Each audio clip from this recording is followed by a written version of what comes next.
नमस्ते बालमित्रांनो, इयत्ता 5वी विषय गणित। आज आपण गणित भाग 2 या पुस्तकातलं प्रकरण 6 कोन याला सुरुवात करणार आहोत।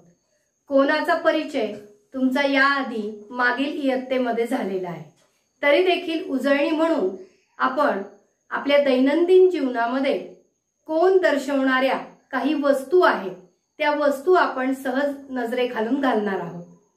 तर पहिली वस्तू आहे ती म्हणजे आपण दररोजच्या वापरातली कात्री। कात्री जी असते तिचे जे पुढचे कापायचे जे भाग असतात ते आपल्याला कोनाची आकृती दाखवतात। ज्यावेळेस आपण ती कात्री उघडतो त्यावेळेला त्याचे दोन बाजू एकमेकांपासून लांब जातात आणि त्यांच्यामध्ये कोन तयार होतो। त्याचप्रमाणे आपल्या भिंतीवरचं जे घड्याळ आहे त्या घड्याळातले काटे ते देखील आपल्याला कोन दर्शवतात। आणि त्याचबरोबर कोन आपल्याला बघायचा असेल तर हे जे भिंतीवरच्या घड्याळातले जे काटे असतात ते काटे दर मिनिटाला दर सेकंदाला आपली जागा बदलत असतात। त्यामुळे त्या काट्यांमध्ये जो कोन तयार होतो तो वेगवेगळ्या मापाचा असतो, वेगवेगळ्या आकाराचा असतो, लहान असतो, मोठा असतो, कधी एकदम सरळ रेषेमध्ये असतो। तर आपण मागील इयत्तांमध्ये कोनाचे प्रकार देखील अभ्यासलेले आहेत।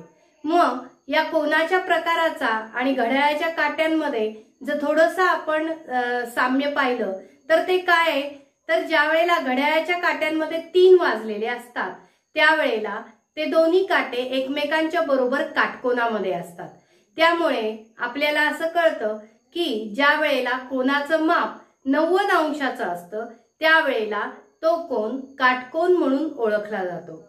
त्याचप्रमाणे ज्या कोनाचं माप हे 90 अंशापेक्षा कमी असतं, म्हणजे उदाहरणार्थ घड्याळामध्ये जर समजा 1 वाजला असेल किंवा 2 वाजला असेल तर त्या घड्याळाच्या काट्यांमधलं अंतर जे असतं ते कमी असतं आणि त्यांमध्ये तयार झालेला कोन हा कमी मापाचा म्हणजे 90 अंशापेक्षा कमी मापाचा असतो।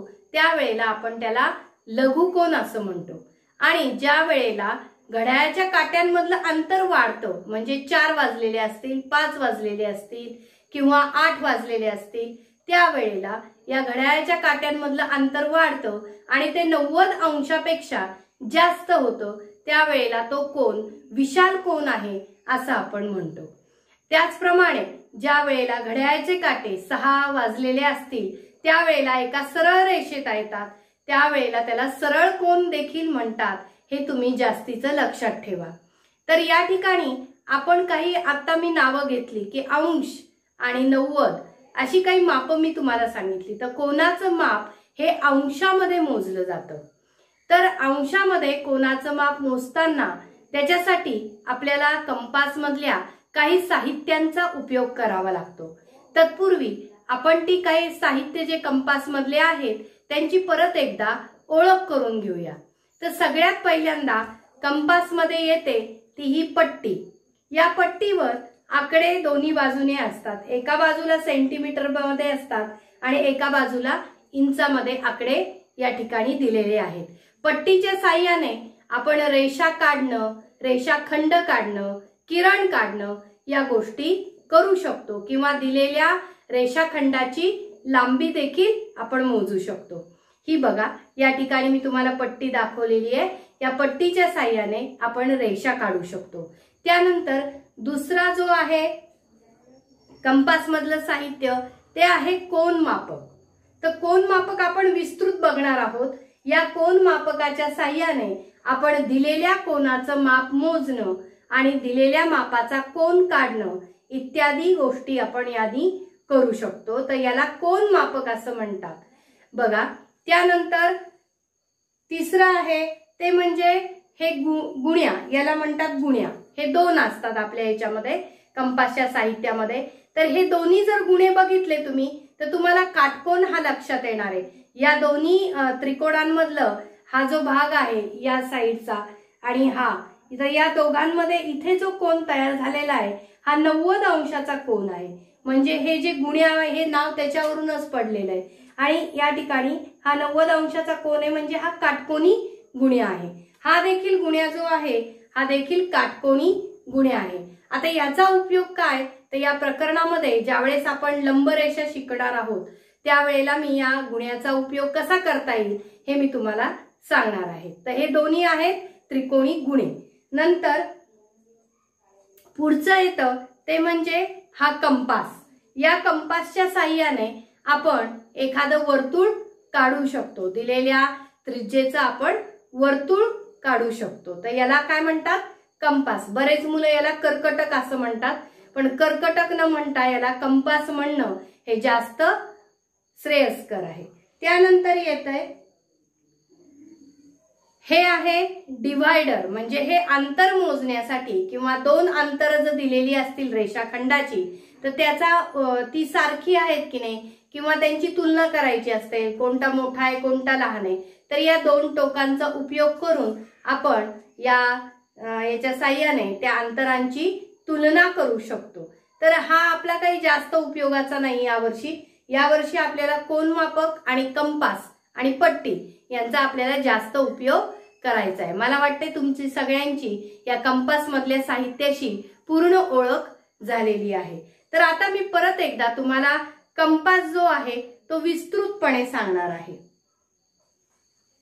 बघा हे कोनमापक आहे. कोनमापकामध्ये कोनमापकाचा आता मी उपयोग सांगितला की दिलेल्या मापाचा कोन काढणं किंवा एखादा कोन काढलेला असेल तर त्याचं अंशात्मक माप मोजणं, या दोन्ही गोष्टी आपण या कोनमापकाच्या साहाय्याने करू शकतो. तर आता या कोनमापकामध्ये तुम्हाला दिसत असेल की वरती पण एक काही आकडे आहेत आणि त्याच्या खाली देखील आकडे आहेत. तर हे जे आकडे आहेत बघा, या ठिकाणी वरती देखील आकडे आहेत आणि खाली देखील आकडे आहेत. कोनमापकामध्ये बघा या ठिकाणी तुम्हाला वरती पण काही आकडे दिसत आहेत आणि खाली देखील काही आकडे दिसत आहेत. मग नक्की कोणत्या आकड्यांचा उपयोग आपल्याला या ठिकाणी करायचा आहे, तर दोन्ही वरच्या आणि खालच्या आकड्यांचा आपल्याला या ठिकाणी उपयोग करावा लागतो. आता या ठिकाणी बघा या बाजूने शून्यापासून सुरुवात झालेली आहे. 0, 10, 20, 30, 40, 50, 60, 70, 80 आणि मधला जो आकडा आहे तो आहे 90 आणि त्याच्या पलीकडे 100 पासून सुरुवात होते. 100, 110, 120, 130, 140, 150, 160, 170 आणि त्याच्यानंतर आहे 180. ज्या वेळेला आपल्याला कोन हा या बाजूनी म्हणजे डाव्या बाजूनी मोजायचा असतो त्यावेळेला आपण वरच्या आकड्यांचा उपयोग करतो आणि ज्या वेळेला कोन आपल्याला उजव्या बाजूनी मोजायचा असतो त्यावेळेला आपण या खालच्या आकड्यांचा उपयोग करणार असतो. म्हणजे बघा उजव्या बाजूनी मोजताना खालचे आकडे वापरायचे शून्यापासूनचे आणि डाव्या बाजूनी कोन मोजताना आपल्याला डाव्या बाजूनी आकडे मोजायचे असतात. अशा पद्धतीने या कोनमापकाचा उपयोग करून आपण दिलेल्या मापाचा कोन काढणं आणि दिलेल्या कोनाचं माप मोजणं या दोन्ही गोष्टी करत असतो. आता आपण ज्यावेळेस प्रत्यक्ष उदाहरणं घेऊ त्यावेळेला कोन कसा काढायचा आणि कसा मोजायचा हे देखील आपण शिकणार आहोत. विद्यार्थी मित्रांनो, या ठिकाणी मी एक तक्ता फळ्यावर काढलेला आहे. त्याच्यामध्ये 3 कोनाच्या आकृत्या काढलेल्या आहेत. तर त्या 3 कोनांच्या आकृत्यांवरून कोनाचं नाव कसं लिहायचं, कोनाचा शिरोबिंदू कसा ओळखायचा आणि त्याचप्रमाणे कोनाच्या बाजू कोणत्या आहेत या गोष्टी आपल्याला या ठिकाणी लिहायच्या आहेत. जसे आपल्या शरीराला हात, पाय, नाक, तोंड असे अवयव असतात त्याप्रमाणेच आपल्या भौमितिक आकृत्यांना देखील त्यांचे घटक असतात.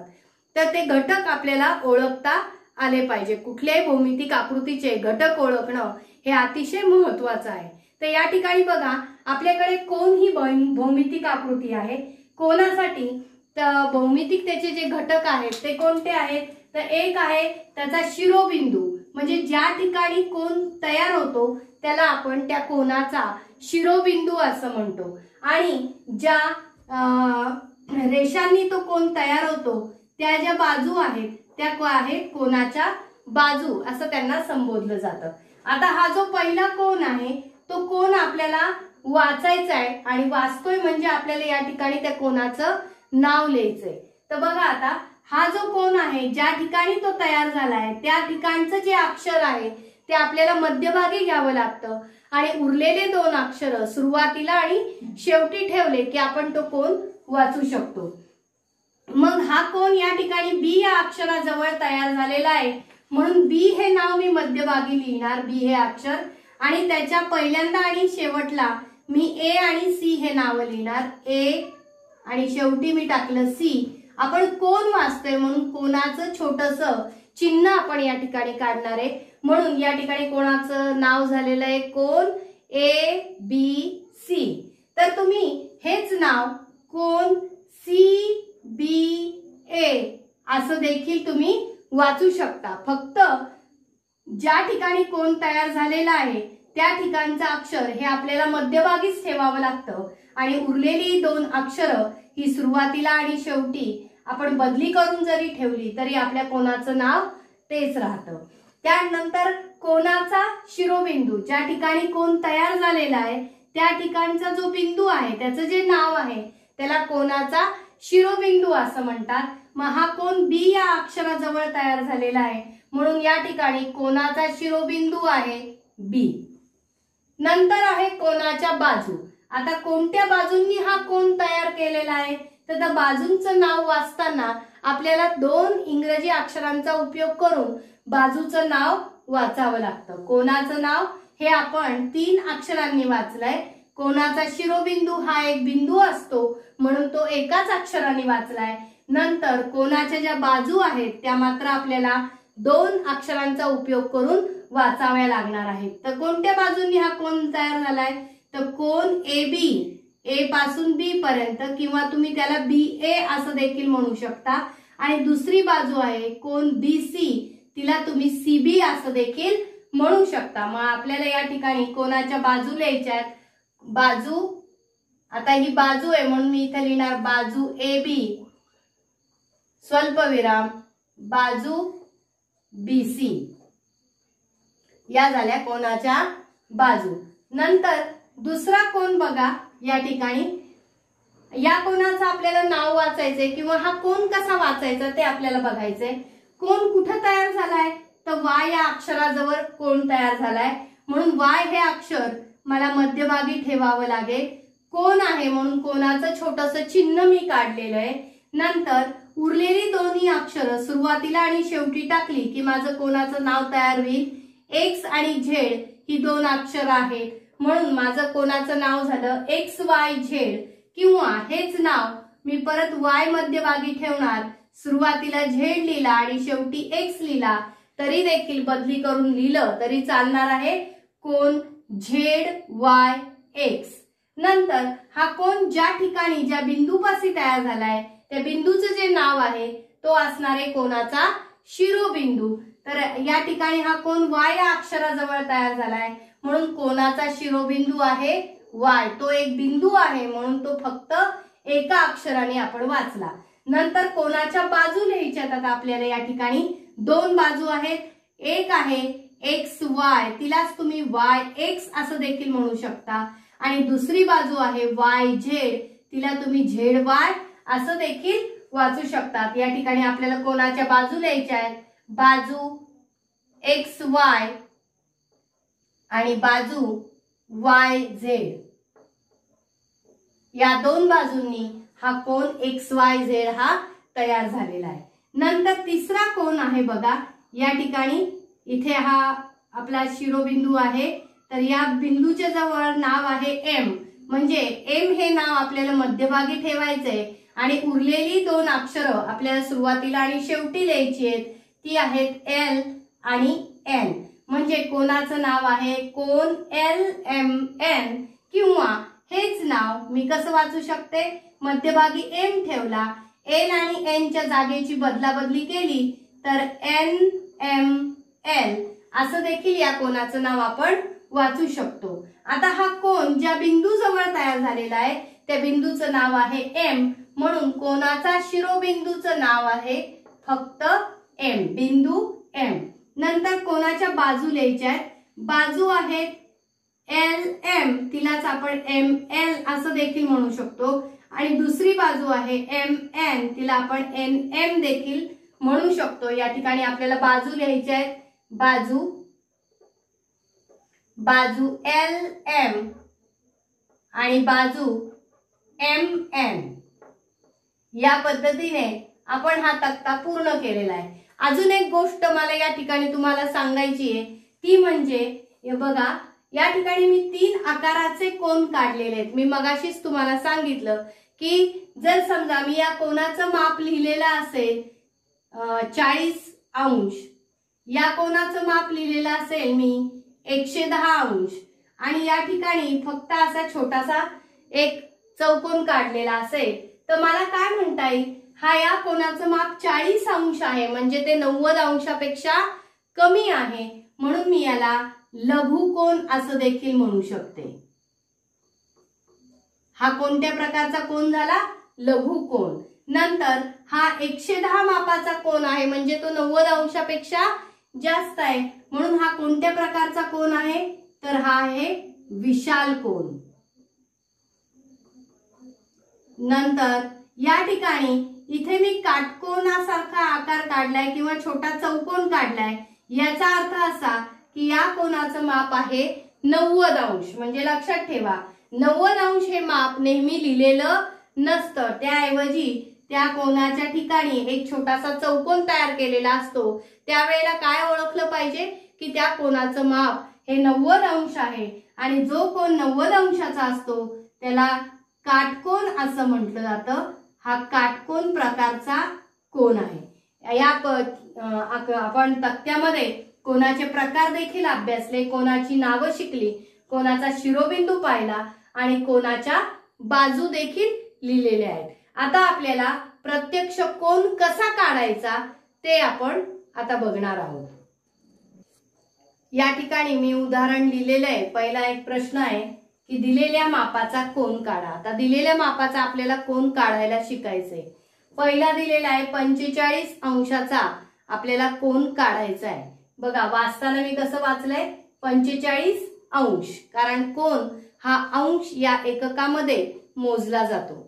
तर आता 45 अंशाचा कोन काढण्यासाठी पहिल्यांदा आपण खालची म्हणजे पायाची जी रेषा असते ती आपण काढून घेणार आहोत पट्टीच्या साहाय्याने। तर पट्टी या ठिकाणी मी बरोबर धरली आहे, तुम्ही उभी आडवी कशी पण धरू शकता, पण आपण सुरुवातीलाच काढतोय म्हणून मी अशी आडवी, आपल्याला थोडीशी सोयीस्कर अशी आडवी पट्टी धरून या ठिकाणी एक रेषा काढून घेतली।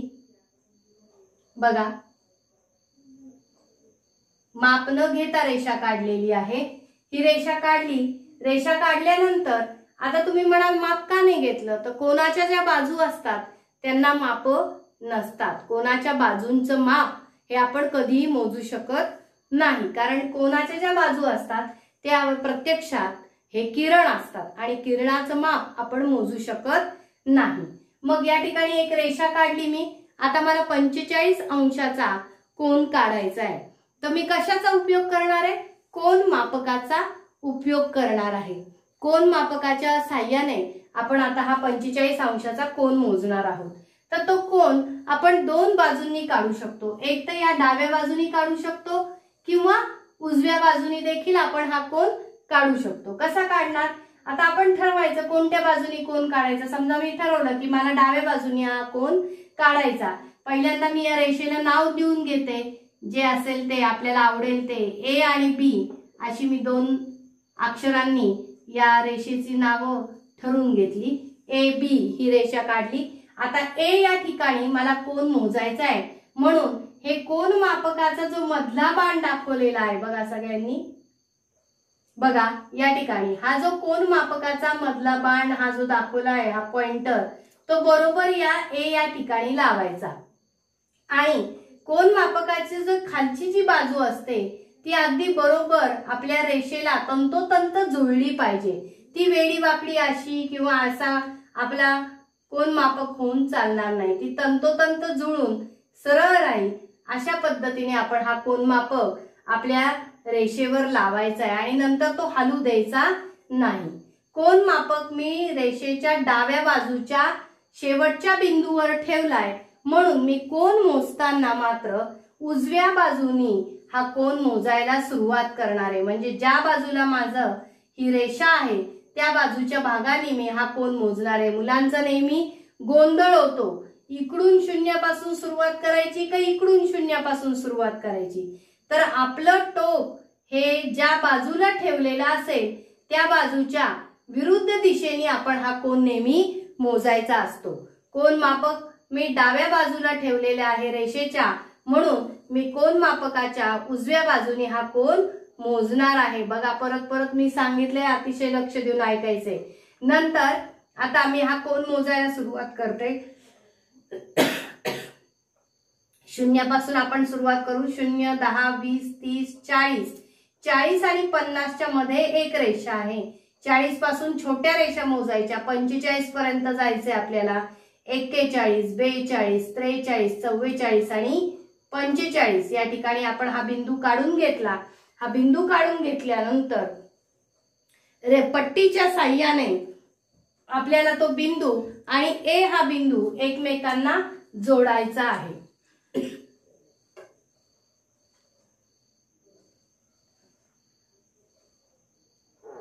अशा पद्धतीने इथे लिहायचंय 45 अंश आणि इथे लिहिलाय मी सी। अशा पद्धतीने आपला हा कोन पूर्ण झाला। कोन CAB चं माप किती आलंय? 45 अंश। आता हाच कोन मी परत दुसऱ्या बाजूनी काढून दाखवते। परत एक रेषा काढली पट्टीच्या साहाय्याने, याला नाव द्यायचंय XY। आता रेषेचे शेवटचे जे दोन बिंदू आपल्याला मिळाले, एक आहे X आणि एक आहे Y। मग अशा आपण डाव्या बाजूनी आपण हा कोन काढला होता, आता मी उजव्या बाजूनी हा कोन काढणार आहे। त्यासाठी आपण कोन मापक घेतलंय। कोन मापक आता आपल्याला रेषेच्या उजव्या बाजूला ठेवायचंय, बरोबर त्याचा मधला बिंदू याला आपल्या बिंदूला तंतोतंत जुळेल असा मी ऍडजस्ट केला। आणि आता कोणत्या बाजूनी मला कोन मोजायचा आहे, तर ही उजवी बाजू आहे रेषेची, म्हणून मी डाव्या बाजूनी कोन मोजणार आहे। ज्या बाजूला माझी उर्वरित रेषा आहे त्या बाजून मी कोन मोजणार आहे। 0, 10, 20, 30, 40। 40 आणि 50च्या मध्ये बरोबर 45 ची रेषा आहे। एक एक रेषा आहेत बघा, या 10 रेषा आहेत। प्रत्येक रेषेनुसार एक एक अंश पूर्ण होतो। 40 नंतर एक लहान रेषा 41, 42, 43, 44 आणि 45। त्या ठिकाणी मी बिंदू काढून घेतला। नंतर तो बिंदू आणि ज्या बाजूला मी कोन मापकाचा मधला बिंदू जोडला होता तो भाग एकमेकांना जोडून घ्यायचा आहे अशा पद्धतीने। आता मी इथे अक्षर लिहिणार Z। तुम्हाला जे आवडेल ते अक्षर लिहायचं। आणि हा जो कोन आहे हा देखील आपण आता मोजलाय 45 अंशाचा। अशा पद्धतीने आपण कोणताही कोन त्या रेषेच्या दोन्ही बाजूला काढू शकतो। खालच्या बाजूला देखील आपण तो कोन मोजू शकतो। त्यासाठी आपल्याला मात्र कोन मापक कसं लावावं लागणार आहे, तर हे असं उलट आपल्याला कोन मापक लावावं लागणार आहे। असं उलट कोन मापक लावून सुद्धा आपण 45 अंशाचा कोन हा मोजू शकतो अशा पद्धतीने। बघा या बाजूनी असं लावावं लागेल, या बाजूनी असं लावावं लागेल। तुर्तास आपण पहिल्यांदाच काढतोय म्हणून आपण हे सरळ लावून या ठिकाणी कोन काढलाय। आता आपण दुसरं उदाहरण पाहूया। दुसरं उदाहरण आहे 90 अंश मापाचा आपल्याला कोन काढायचा आहे। बघा आता हा कोन काढण्यासाठी मी कोन मापक देखील वापरू शकते आणि मगाशी मी दाखवला होता ते दोन त्रिकोणी गुण्यांचा देखील उपयोग करू शकते। पहिल्यांदा आपण पट्टी आणि कोन मापकाच्या साहाय्याने 90 अंशाचा कोन काढूया। या ठिकाणी मी पट्टी लावली। पट्टी लावल्यानंतर आपल्याला पहिल्यांदा एक रेषा काढून घ्यायची आहे।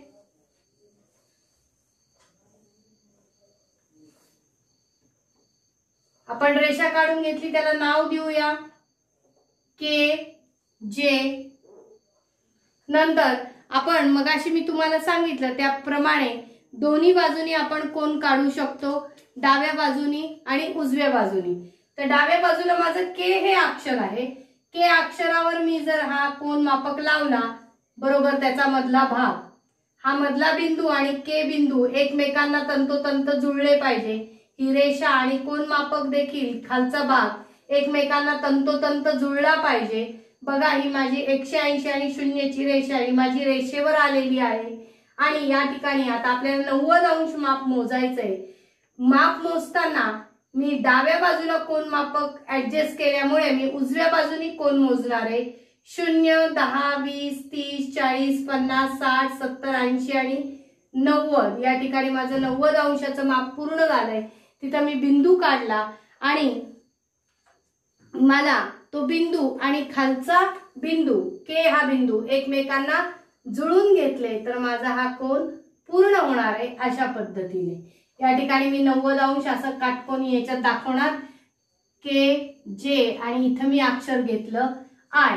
अशा प्रमाणे माझा काटकोन त्रिकोण आय के जे हा तयार झालेला आहे। आता हाच कोन आपण उजव्या बाजूला काढूया।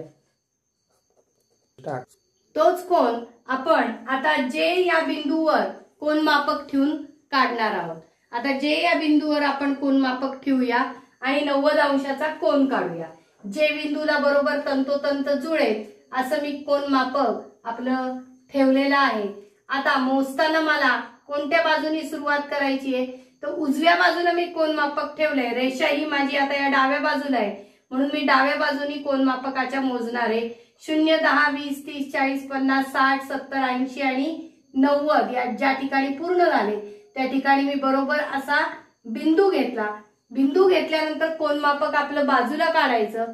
तो बिंदू आणि खालचा जे बिंदू एकमेकांना जुळतील अशी रेषा आपल्याला या ठिकाणी काढून घ्यायची या पद्धतीने।